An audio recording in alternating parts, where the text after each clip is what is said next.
तो जी welcome back friends, कैसे हैं आप लोग।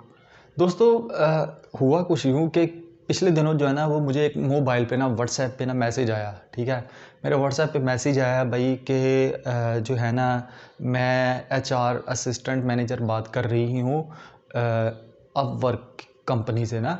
तो मैंने सोचा कि यार अब पता क्या, मैं बताता हूँ। अपवर्क पे मैं फ्रीलांसिंग करता हूँ। ठीक है, फाइवर पे नहीं करता, अपवर्क पे मैं फ्रीलांसिंग करता हूँ। अपवर्क आपको पता है कि एक बहुत बड़ा प्लेटफॉर्म है फ्रीलांसिंग का। अब होता ये है कि उसमें आप लोग अपनी ऑनलाइन मतलब कोई भी आपकी स्किल है वो आप उस पर काम करते हैं। जैसे फाइवर है, अपवर्क है, पीपल पर आवर है, इस तरह की मुख्तलिफ वेबसाइट्स हैं। तो अब अपवर्क तो गोरों की कंपनी है, मुझे पता है उस पर काम कैसे होता है। अब उसका जो है ना मुझे एक व्हाट्सएप मैसेज आया है पाकिस्तानी नंबर से कि मैं एचआर असिस्टेंट मैनेजर बात कर रही हूँ और आई एम हसीना, उसका नाम हसीना था और उस पर लिखा था कि मुझे जो है वो आपका हमने काम देखा है अपवर्क पे और हमें आपका काम पसंद आया है। तो अब आप हमें जो है ना वो आपसे कांटेक्ट करने की ज़रूरत इसलिए है कि आपका काम अच्छा है और आपको हम मज़ीद काम देना चाहते हैं। ठीक है, हालांकि अपवर्क ऐसे कांटेक्ट नहीं करता। और क्या कहते हैं उसे, मैंने उसे जब बातचीत करना शुरू की, मुझे तो पहले ही पता था कि ये फ़ेक चीज़ है क्योंकि मैं पागल हूँ। मुझे पता है कि एचआर ऐसे काम नहीं करता और एचआर पाकिस्तानी नंबरों से भी काम नहीं करता है। और एचआर जो अपवर्क है उसका जो पाकिस्तान है उसमें कोई ऐसा ऑफिस नहीं है। अच्छा, तो फेक था। मैंने उस पर सर्च किया तो मुझे पता लग गया। मैंने देखा अपवर्क की कम्युनिटी में जाके, वहाँ पे भी पता लगा ये पहले से एक स्कैमर है और जो है ना वो कराची में बैठे हुए हैं और लोगों को ऐसे मैसेज कर रहे हैं। तो खैर मैंने जो है ना वो टाइम ज़ाया करने के लिए उससे कन्वर्सेशन थोड़ी स्टार्ट कर दी। तो मैंने कहा जी अच्छा ये वो इस तरह ना, तो उसने कहा जी हाँ जी ये वो सारा सीन है, मैं आपको काम दूंगी और आपने मुझे उस हिसाब से पैसे देने हैं। पहला काम आपको मेरे से इधर ही करना है, दूसरा काम आपको टेलीग्राम ग्रुप पे जाना है। ठीक है, वहाँ से आपकी आपकी सारी पेमेंट भी हुआ करेगी। दूसरा एक हमारा बंदा है वो आपको सारा गाइड करेगा, वो भी लड़की है और इसने मुझे अपना नाम हसीना बताया। मैंने उसे वैसे फ्लर्ट करने के लिए कहा मुझे अपनी पिक भेजो। ठीक है, पाकिस्तानी तो हम हैं। तो उसने मुझे वो अपवर्क का वो बिल्कुल फ़ोटोशॉप किया, वो अपनी आईडी शाडी बना के भेज दी हसीना और ये वो। मैंने उसे कहा मतलब आप बड़ी खूबसूरत हैं ये वो, जो कि चलता है। तो उसने खैर ऐसी मुझे कोई रिप्लाई नहीं दिया, हालांकि वो मुझे प्रोफेशनल बनने की कोशिश कर रही थी। और ये भी मैं आपको बता दूं वो लड़की नहीं थी।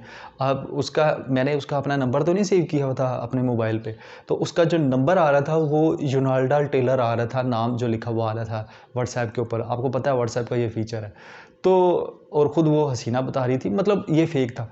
तो मकसद क्या है आपको आज की वीडियो की तरफ ये सारी स्टोरी सुनाने का, ये है कि ये जो सोशल मीडिया है ना आज के दौर में जो है ना ये बहुत बड़ी नेमत है एक किस्म की। इससे फ़ायदे बहुत हैं लेकिन इसके नुकसानों में से एक नुकसान जो सबसे बड़ा है ना वो ये है कि यहाँ पे फ्रॉड बहुत चलता है। फ्रॉड तो वैसे जब से इंसान पैदा हुआ है ना तब से उसके साथ साथ ही चल रहा है, लेकिन अब फ्रॉड की नई किस्में आ चुकी हैं। आपने किसी के साथ धोखा करना है तो आपको व्हाट्सएप का यूज़ करना है, आपको ने किसी के साथ धोखा करना है फेसबुक का यूज़ कर लें, इंस्टाग्राम, टिकटॉक, यूट्यूब, इन सब पे आपको धोखे मिलते हैं। अब आप लोग सोचेंगे यार ये कैसे मिलते हैं।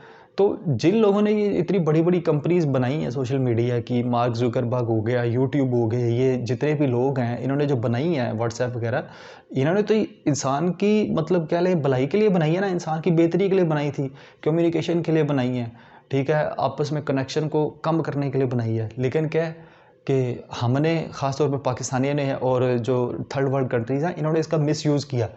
मुझे व्हाट्सएप पे मैसेज आया तो मैं तो सबसे पहले ये सोचूंगा ना कि मुझे ये व्हाट्सएप का जो मैसेज आया वो क्यों है।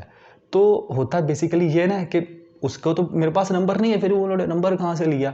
तो नंबर वो ना ऐसे लेते हैं कि आपने कहीं पे रजिस्टर करवाया हुआ है, या ये जो जितनी भी कंपनीज होती हैं ना, आप बाहर जा रहे हैं सिम ले लिया या आपने कहीं से किसी कस्टमर सेंटर से सिम ली है, तो ये जो डाटा प्रोसेसिंग कंपनियां होती हैं ना या जो एडवर्टाइजिंग कंपनियां होती हैं ये पैसे दे के ना उनको तो आपका डाटा ख़रीद लेती हैं। आपके उस डाटे में आपके मोबाइल नंबर लेते हैं। अगर आपको ज़्यादा डाटा चाहिए तो आपसे फिर आपको और पैसे देने पड़ते हैं। तो ये कंपनियां जो है ना, छोटी मोटी कंपनियां, एडवर्टाइजिंग कंपनियां, ये आपके फ़ोन नंबर जो है ना वो इस तरह लेती हैं। और आपको पता है आजकल तो इंटरनेट का दौर है, आपका नंबर वैसे ही इंटरनेट पे चढ़ा होता है। ठीक है, आपने किसी के साथ लॉगिन किया या व्हाट्सएप बनाया या आपको कुछ भी है तो वो इंटरनेट पे चढ़ जाता है, वहाँ से भी आपकी पूरी की पूरी डायरेक्टरी आ जाती है रावलपिंडी के नंबर्स की, इस्लामाबाद के नंबर्स की, कराची लाहौर के नंबर की। तो ये फिर वहाँ से नंबर लेते हैं, उसके बाद ऑटोमेटिक मशीनों से मैसेज करते हैं, उसके बाद जो फंस जाता है उसको फिर अपने ह्यूमन बिठाए होते हैं इन्होंने लड़के लड़कियों के नाम से, और वो घेरते हैं। फेसबुक पे भी बिल्कुल यही चीज़ है। क्या फ्रॉड होता है फेसबुक पे कि कोई बंदा मैच की लाइव स्ट्रीम कर रहा है, ठीक है, या एक बंदा है उसने जो है ना वो देखा है कि यार ये इस बंदे की रीच बहुत ज़्यादा है पेज की, तो उस पे क्या है उसकी वीडियो पे या उसके फ़ोटो के नीचे आके कमेंट सेक्शन में या लाइव स्ट्रीम के कमेंट सेक्शन में जाके कहता है जी कि हम इतने बंदे बाहर भिजवाते हैं, डंकी के थ्रू आपको ये सहूलतें मिलेंगी, आप इस नंबर पे कांटेक्ट करें, हाजी रियाज से कांटेक्ट करें या हाजी फलां से कांटेक्ट करें। ये फ्रॉड है ना फेसबुक पे। या फिर वो ये कहते हैं कि डंकी नहीं लगानी तो हम आपको दुबई की जॉब देते हैं, हम आपको यूरोप की जॉब देते हैं, मतलब इस तरह का वो घेरते हैं। या ये भी कहते हैं कि जो है ना वो 1 घंटे में आप लोग $10 कमाएं, कुछ भी नहीं करना, मोबाइल पे छोटा सा काम करना है। छोटे छोटे ऐड बनाए होते हैं इन्होंने और लोग फंस जाते हैं। इंस्टाग्राम पे भी यही चीज़ है, टिकटॉक पे भी बहुत चलता है इस तरह। टिकटॉक पे आजकल क्या है आपको पता है, हर बंदा मोबाइल पकड़ के ऐसी वीडियो बना रहे हैं, तो उसमें लोग क्या कहते हैं, और देखिए जी मैं यूरोप खड़ा हूँ, यूरोप में अगर आपने आना है तो आपको ये करना है, देखिए जी मैं दुबई में खड़ा हूँ, आपने ये करना है, आपने इस तरह कॉन्टैक्ट करो, ये करो, और आपको इतने पैसे भेजने हैं, मैं आपको वीज़ा लेके देता हूँ। उसके बाद एक और जो फ्रॉड चलता है पाकिस्तान में टिकटॉक पे, वो यही चलता है कि जी ये देखिए जी मैंने इतने फॉलोअर लिए हैं, ये मेरा प्रूफ है, आपको मैं इसमें आधे पैसे में इतने फॉलोअर लेके दे दूंगा, आपको मैं व्यूज़ लेके दे दूंगा, आपने यूके का अकाउंट बनाना है, आपने यूएसए का अकाउंट बनाना है, उसमें आपको ये होगा वो होगा, देखिए जी मैंने इतने लोगों को किया है, मैं फ्रॉड नहीं करता, अल्लाह का शुक्र है, ये वो, और लोगों से पैसे बटोरते हैं। इंस्टाग्राम पे भी बिल्कुल सेम सूरत हाल है। यूट्यूब पे जाएँ, यूट्यूब पे भी यही है। यूट्यूब पे फ्रॉड की किस्में बहुत सारी हैं। यूट्यूब पे ये फ्रॉड होता है, आपने कोई चीज़ सीखनी है ना, ठीक है, या आपने कोई चीज़ लेनी है, तो उसका थंबनेल आपने गलत लगाया होता है, अट्रैक्टिव क्लिक बेट थंबनेल लगा देते हैं, बंदा धोखा खा के उसके अंदर जाता है तो अंदर वीडियो कुछ और होती है, ठीक है, अंदर खाने पकाने की वीडियो निकल आती है, तो ये भी किस्म का फ्रॉड है। लेकिन मैं खैर इन फ्रॉड्स की बात नहीं कर रहा, मैं इन फ्रॉड की बात कर रहा हूँ जिसमें आपकी इन्फॉर्मेशन ली जाती है। तो ये ना पहले इस तरह पूछते हैं लोगों, कंपनियों से ना डाटा ग्रैब करते हैं, वहाँ से फिर आपके व्हाट्सएप के ज़रिए पहुँचते हैं या फेसबुक टिकटॉक के ज़रिए पहुँचते हैं, और फिर आपकी ब्रेन वॉशिंग करके आपको कहते हैं ये करें। अब जो उसने मुझे कहा ना कि ठीक है आपने पहला काम क्या करना है, मैं आपको 300 रुपया दूंगी। 300 रुपया उसने किस चीज़ का मुझे देना था कि एक यूट्यूब चैनल का लिंक उसने मुझे सेंड किया और उसको कहा जी आप सब्सक्राइब करें, सब्सक्राइब करके मुझे स्क्रीनशॉट भेजें, मैं आपको 300 रुपया देती हूँ। तो मैं तो फालतू क्यों यार, मैंने कहा इससे गपशप ही लगा लेता हूँ, क्यों मैं सब्सक्राइब करूँ, हालांकि वो एक सब्सक्राइब करके मैं अनसब्सक्राइब करके भी उसको वापस भेज सकता, लेकिन मैंने ऐसा नहीं किया।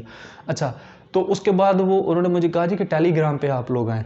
तो टेलीग्राम क्यों मैं यूज़ करूं, टेलीग्राम का आप लोग वैसे ही देखें, टेलीग्राम कितनी जो है ना वो कंट्रोवर्शियल ऐप बनी है, उसका जो मालिक है इस टाइम वो फ्रांस में उसको पकड़ा हुआ है, ठीक है, अगर आपको पता हो तो मतलब इस काफ़ी सारे कंट्रीज़ है ना इस पर पाबंदी लगाई हुई है, और इंडिया तो इसका बहुत ज़्यादा मिसयूज़ कर रहा होता है। तो ये फ्रॉड के तौर पर ऐप जानी जाती है। तो आप से रिक्वेस्ट ये है कि आप लोग ना जब भी ना कोई चीज़ें ऐसी आए ना आपके सामने, ख़ास तौर पे मैसेज आता है आजकल व्हाट्सएप पे आता है या आपकी सिम पे आता है, तो आप उसको पहले देखें, परखें, और उसको तरीका क्या है देखने का कि यार ये ऐसा है, आप अपने दोस्तों को सेंड करें, अपने फ्रेंड सर्कल है, अपने फैमिली मेम्बर्स हैं, उनको दिखाएं कि भाई ये इस तरह मैसेज है, मुझे बताएं ऐसा है हो सकता है कि नहीं, वो आपकी हेल्प करेंगे। अगर आपको नहीं पता आप इंटरनेट पे जाएं, इंटरनेट तो आपकी पॉकेट में होता है आजकल, इंटरनेट खोलें और वहाँ देखें कि भाई ये सारी सीन होता है कि नहीं होता। उसके बाद आपको अगर फेसबुक पे आता है, टिकटॉक पे आता है, तो आपको इवन के रॉन्ग नंबर से कॉल भी आ जाती है ना, और आपको वो ये इस तरह कहते हैं कि जी ट्रेडिंग में पैसा लगाओ। बहुत सारी कॉल्स आती हैं लाहौर कराची से कि जी आजकल इन्वेस्टमेंट का ये रेट चल रहा है, आपको पता है कराची स्टॉक एक्सचेंज कैसे चल रही है, तो उसमें आप पैसे लगाएं, आपको हम टाइम देंगे, शुरू में आपने इतने पैसे लगाने हैं। तो आप सर्च करें जाके, नेट पे आपको हर चीज़ मिल जाती है। तो बचने का इनका तरीका यही है कि आपने अपने फ्रेंड सर्कल में फैमिली मेम्बर्स हैं, इंटरनेट उनको दिखाना है, उसके बाद आपको पता लगेगा कि ये फ्रॉड है कि नहीं है। फेसबुक वाले फ्रॉड को पकड़ने के लिए आपने देखना है, अच्छा ये हाजी रियाज बैठा हुआ है या हाजी फलां बैठा हुआ है, अच्छा ये बिल्कुल टोटली फ्रॉड है। छोटे छोटे ऐड बनाए होते हैं फोटोशॉप पे, आपको कहते हैं ढंकी लगाने का तरीका बताएंगे, आपको कहते हैं जी यूरोप लेके जाएंगे, आपको कहते हैं जी ये जॉब ऑफ़र है सऊदी अरब में, दुबई में, आपको इतने, हालांकि दुबई ने पाकिस्तानियों के लिए टोटली वीज़े बंद किए हुए हैं जो लेबर है, ये भी आपको पता होना चाहिए पिछले 2-3 सालों से। तो मैंने सोचा कि आज आपको ये इन्फॉर्मेशन दी जाए कि आपके साथ ये फ्रॉड हो सकता है। मेरे साथ ये फ्रॉड नहीं हुआ, मतलब मुझे कोशिश की गई है मेरे साथ फ्रॉड करने की, तो मैंने कहा कि आपके साथ आपको बताया जाए। आपके साथ अगर कोई ऐसा फ्रॉड हुआ है तो मुझे लाज़मी बताना है। क्यों? क्योंकि पाकिस्तान में बहुत चलता है। अभी मैं आपको एक लेटेस्ट स्टोरी बताता हूँ। लेटेस्ट स्टोरी ये है कि अभी FIA वालों ने जो है ना, वो आपको पता है कैंपेन चलाते रहते हैं, उनके मैसेज भी आते हैं व्हाट्सएप पे। उन्होंने एक कैंपेन चलाई, उन्होंने एक ना कैंपेन में स्टोरी लिखी थी। वो स्टोरी ये है कि पेशावर का एक लड़का था, उसके नंबर पे ना, व्हाट्सएप नंबर पे मैसेज आता है, और मैसेज आता है पाकिस्तान पोस्ट वालों की तरफ से, मतलब डाकखाने वालों की तरफ से, कि जी आपका पार्सल किसी बंदे ने भेजा, आपके दोस्त ने, और वो पार्सल जो है वो आपका कहीं एड्रेस गलत लिखा हुआ था और वो पहुंचा नहीं है। तो अब आप ऐसा करें कि हम जिसने भेजा है, जो सेंडर है, उसका तो हमें नंबर नहीं पता, तो आपका नंबर लिखा हुआ है, तो आप ऐसा करें कि अब वो वापस आ गया हमारे हेड ऑफिस में, तो आप जो है ना 100-150 रुपया भेजें, ताकि हम उस पर दोबारा से नई स्टैंप लगाएं और नई टिकट लगाएं और वापस आपको एड्रेस पे भेज दें। अब वो बंदा कहता है, वो जो लड़का था पेशावर का रहने वाला, वो कहता है यार मैं जल्दी में था उस टाइम, मैंने नहीं देखा कि ये क्या कहता है, मैंने फ़ौरन से ईजी पैसा किया और मैंने जिस नंबर से मैसेज आया था 150 रुपया भेज दिया। तो सोचें कि वो जो 150 रुपया एक बंदे ने लिया है, तो इस तरह कई लोग होते हैं दिन में जो कि बहुत जल्दी में होते हैं और आगे पीछे जा रहे होते हैं और मैसेज कम पढ़ते हैं और कहते हैं यार पार्सल ही आया होगा ना। वो कहता है मैं इंतज़ार करता रहा, इतने दिन हो गया, पार्सल नहीं आया, बाद में कॉन्टैक्ट किया तो नंबर बंद। तो ये FIA वालों ने भी एक कैंपेन चलाई थी। ऐसे ऐसे फ्रॉड भी होते हैं, ख़ास तौर पे व्हाट्सएप को इतना मिसयूज़ कर रहे होते हैं। आपके पास कोई अगर स्टोरी है, मेरे साथ ज़रूर शेयर करें। मेरा मकसद ही यहाँ पे ये है कि आपके साथ यहाँ पे अपना लाइफ एक्सपीरियंस जो है ना, वो रियल एग्जांपल स्टोरीज़ शेयर की जाए। हमें इससे बचने का तरीका भी खुद ही आना है, करना है, उसका जो उपाय है, और हमने जो है ना वो लोगों को शऊर भी देना है, अवेयरनेस भी देनी है। तो वीडियो अगर अच्छी लगती है तो दोस्तों के साथ ज़रूर शेयर करें, फ्रेंड्स के साथ ज़रूर शेयर करें, लाइक कमेंट लाजमी करके जाएं, सब्सक्राइब करें। और कोई स्टोरी है आपके पास, या आपके पास कोई ऐसी एग्जांपल है जो आप चाहते हैं मैं उस पर वीडियो बनाऊं, तो मुझे लाजमी सेंड करें, मैं उस पर वीडियो बनाऊंगा, ताकि आपके साथ साथ बाकी लोगों का जो है ना वो भला ज़रूर हो। तो इंशाल्लाह इसी तरह मिलते हैं नेक्स्ट किसी स्टोरी में। अल्लाह।